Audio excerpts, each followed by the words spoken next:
Most modern films exist as merely 1080p master files with better color and bitrate. When a film is completed, you would assume the definitive master copy is of significantly higher quality than what the consumer gets. Instead, what the consumer gets is actually very comparable in quality to the final master copy. When they used to make 35mm film prints, the final master copy would have a resolution of between 5K and 6K.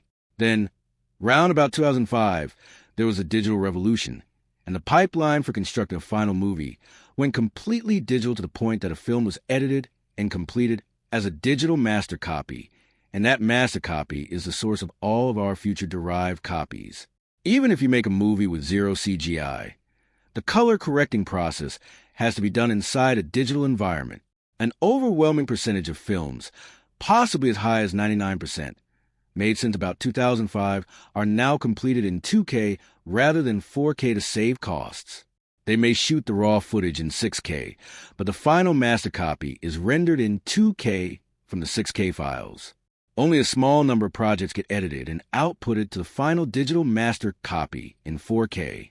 That is usually only because the director is so powerful and such a big name that he or she can force the studio to spend extra money. You may think 2K isn't so bad. It's at least probably roughly about twice the pixels that you have in a domestic Blu-ray 1080p file. But it does mean that the version of the movie released on 4K ultra-high definition will need to be upscaled using AI, which is a compromise. It's actually worse than that sounds, because it turns out that there are two ways of talking about 2K.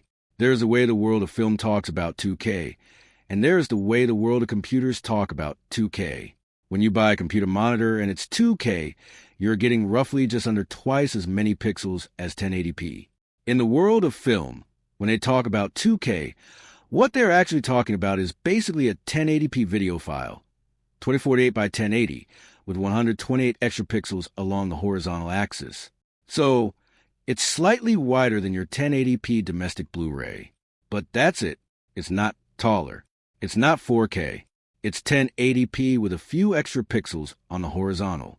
A movie that costs $1 million or $5 million or $15 million or $30 million or $60 million or $100 million or $150 million or $200 million is being completed to the point where the final master copy, the ultimate source of all other copies that will be derived from it, is basically a 1080p Blu-ray picture with a few extra lines of pixels on the horizontal. That is scandalous. And it doesn't stop there. The aspect ratio also changes how many actual active pixels you get. If a film is shot in a large scope 2.35 to 1 aspect ratio, the black bars are baked into the picture on the top and bottom, meaning that the actual active picture is not 1080 lines. It's under 1,000 lines. And if they shoot in 1.85:1, then they get the full vertical 1080 lines of resolution. But you don't get the benefit of the extra horizontal pixels because there will be very small black pillars on either side of the picture. So when you go to the cinema to see the movie projected on a large screen, you are in effect watching a 1080p video with a few extra lines of resolution on the sides. The picture quality is better because it has a much higher bitrate and a wider color palette. It can depict more shades of each color, which means there is less blocks of one color sitting beside each other. So a blue sky will not look pixelated. Also, the sound system will be bigger and more powerful than anything you can get in your home. But otherwise, you are essentially watching a Blu-ray. In fact, your ultra-high definition 4K Blu-ray does color better than most cinemas because a television screen can completely turn off a dark pixel, so it is proper black, while cinemas, unless they use a laser projector, can only create a murky dark gray which is not quite fully black. And with the higher bitrate of the 4K disc, it is almost imperceptible to the human eye the difference between what you see in a cinema and what you see at home. Also, you do not have any control over the projector in the cinema, and you do not know in most cases if they're using a 2K or a 4K projector. So even if you know the movie you are watching has been sourced from a 4K master, there's probably no guarantee the actual projector being used is projecting the 4K image. And as I already said, the vast majority of movies made since 2005 were never even completed in 4K.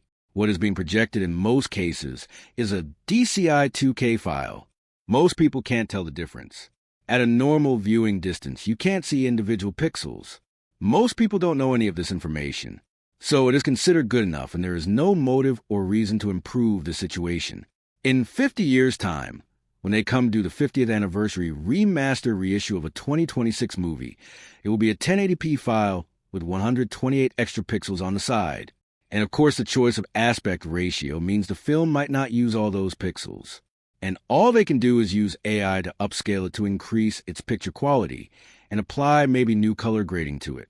But otherwise, the movie was completed in DCI 2K. And as I've already explained, that 2K does not mean double the pixels of 1080p. It just means high bitrate 1080p with 128 extra pixels on the side. This is a deeply disappointing situation.